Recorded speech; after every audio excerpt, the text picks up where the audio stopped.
Mbote cher abonné, mbote balanda agence immobilier Multisolution TV, mbote bandeko na biso nyonso balanda biso uta États-Unis, bandeko ya Canada, bandeko nyonso balanda biso na poto précisément en direct ya Belgique, bandeko ya Londres, bandeko ya Paris, bandeko nyonso baza na niveau, n'est-ce pas, ya Espagne, Portugal, bandeko Allemagne, bandeko Suisse, Norvège, Autriche, bandeko babenganga mingi na Israël, vraiment nzamba pamola bino, Afrique du Sud mobimba, bandeko n'est-ce pas ya Dubaï, bandeko nyonso ya Asie, Congo, Afrique mobimba, bandeko nyonso baza na fin fond na ba banlieue, vraiment je constate que bozolanda penza kaka mosalo ndeko na bino frère Blaise asalaka. Merci na confiance oyo bo placer na mosala oyo.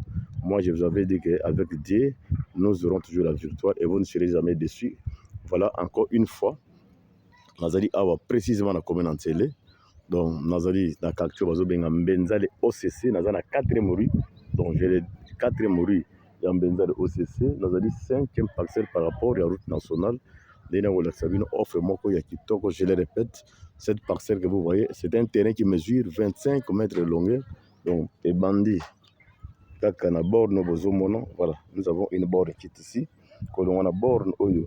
OK, tout droiti et place ndeko wana telemi wana, c'est 25 mètres. Donc, on a longueur, ils ont dit 25 mètres de terrain. Maintenant, je vais demander à mon collaborateur à relaxer Sabino de taille non sur le pan. Papa Roger. Oui, voilà. Donc, place Papa Roger Bandi. Bon, on a des gens qui sont là. Donc, on a limite, ils ont le pan oyo, dans le pan de voisin wana. Donc, il y a un zokende. On a 20 mètres de mesuré. Donc, il y a un na coin wana. Donc, voisin tia tonga déjà clôture na voilà. Et si quelqu'un ko wana, et voilà le pont c'est ce qui wana, voilà. Donc, wana largeur 20. Maintenant, à quoi la longueur, bon, la longueur il y a 25. Dans la capacité le pont 25 mètres sur 20 mètres. Ah, on a commune Ntele précisément na Mbenzale na OCC, puisque nous sommes à l'entrée OCC dans la 4e rue. Voilà, il y a un collaborateur Hollande. Voilà, non, sur limite. Il y a le pango de Zoteka par rapport à vos voisins. Voilà. Il y a un qui va beaucoup Tina Souka. Et si à Télémiwana, c'est la fin 25 mètres. Donc, au Longawana, ti place à Télémi 20 mètres. Donc, nous avons un terrain dont les dimensions sont de 25 mètres de longueur, tandis que la largeur de notre terrain, ça mesure, n'est-ce pas, 20 mètres. Profitez le pont de Bolindekonangaï. Yaka comme on a ba terrain on a pris bien puisque papa Blaise ngai na l'accès biloko pa mapambate avant que je puisse coacher et loco, n'est-ce pas, en ligne. Voilà, il y a c'est la vérifier ba document nango na yebi longueur nango na yebi emplacement nango. C'est à ce moment là que ça va me donner le courage, n'est-ce pas, il y a relancer puisque nous on est experts dans ce travail to lingaka kimia entre Moussoumi pe na Moteki.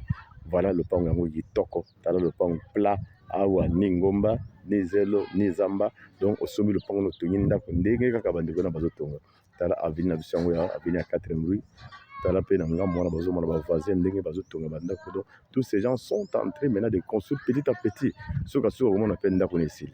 Voilà oyo non so ezali avenue yango oyo avenue wana so commune ndako na bazomona wana déjà ezali route principale ya OCC. Donc une grande avenue à plus de 6 mètres. Les voisins nyonso tout autour sont en train de construire ndeko dia Tony Yaye azoke moke oyo pe azotonga. Voilà, c'est comme ça je vous donne comme conseil de Konanga. Quand Dieu vous bénit, venez avec cet argent. N'allez pas investir pour rien. Tiamba on est loko zoyi bagano et loko tana tiamba on est assurance dans la kati. Ceux qui n'a tongi, ceux qui n'a salé musala dans la et aucun liboso. N'hésitez pas que notre tiamba on est loko moko yebi que nous foutu le loko mokote. Immobilier et foutaka toujours. Mabelé et foutaka. Yo comme merci nous que tu connais là-dedans. Allez se comprendre tous ces gens quand ils achetaient à ce temps-là, ils achetaient à combien? Mais voilà aujourd'hui, ce que tu as acte de vente à votre belé, vous allez comprendre que non, ma belé est en atina moka koleka. Benganga le numéro de WhatsApp plus 243 90 191 33 41. Là, je vais vous emmener jusqu'ici au sommet, un grand terrain Oyo, il y a 25 mètres, n'est-ce pas, sur 20 mètres, à Wanakatemuri, prix à Malamu Bazo Banda terrain, 10 000 à discuter. Aujourd'hui, bakata ya terrain aboyi kuna ndeko dia si acha dia clôture na ye donc yo avosaka ka 4 000 na yo mala moko le pango ekomi ya yo.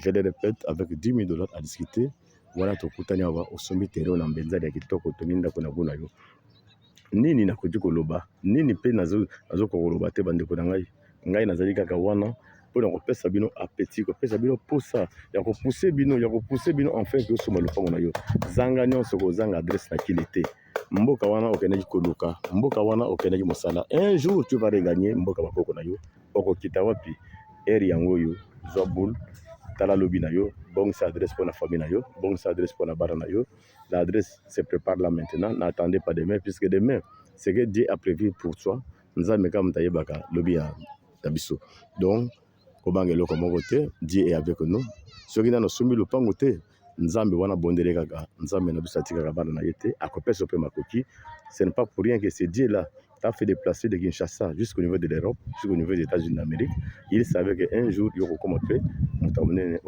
na nzela na yo les familles mobimba mpe ekopamba voilà l'occasion est devant vous profitez-en venez me voir n'hésitez pas contactez ngai na komemoti nesika oyo puisque c'est ça notre travail moi je suis là pour vous aider partout afin que na nzela mosala bino bopambama ce n'est pas pour rien que Dieu a mis à moi cette lourde tâche cette lourde fardeau n'est-ce pas ya kosunga bandeko en distance azwa lopango na yo donc c'est ça notre travail je ne serai jamais déçu et je ne vais jamais me décourager tant que Dieu est vivant donc je continuerai toujours à kosala mosala oyo que Dieu du ciel vous bénisse richement venez me voir avec 10 000 $. Toyokani osombi terrain na yo ya 25 mètres ya longueur tandis que largeur ya lopango na biso ezali n'est-ce pas lopango n'est-ce pas ya 20 mètres donc 25 sur 20 mètres vous avez cet emplacement viable na commune accédé précisément dans le cadre de la OCC. Merci encore une fois, à la prochaine. Que le Dieu du ciel vous bénisse richement. Paix. Ezala bandako na bino no sokime na yesu bila na bandako na bino isala na bino kende liboso santé na bino kende liboso parce que si vous êtes très bien la mort serait bénie et puis ba famille no sopé et ko na nzela na bino puisque nous sommes vraiment reconnaissants pour na bino bandako na biso diaspora boya kotonga boya ko s'invertir développement mboko yo to ko sala ngo ensemble na bino merci beaucoup encore une fois à la prochaine.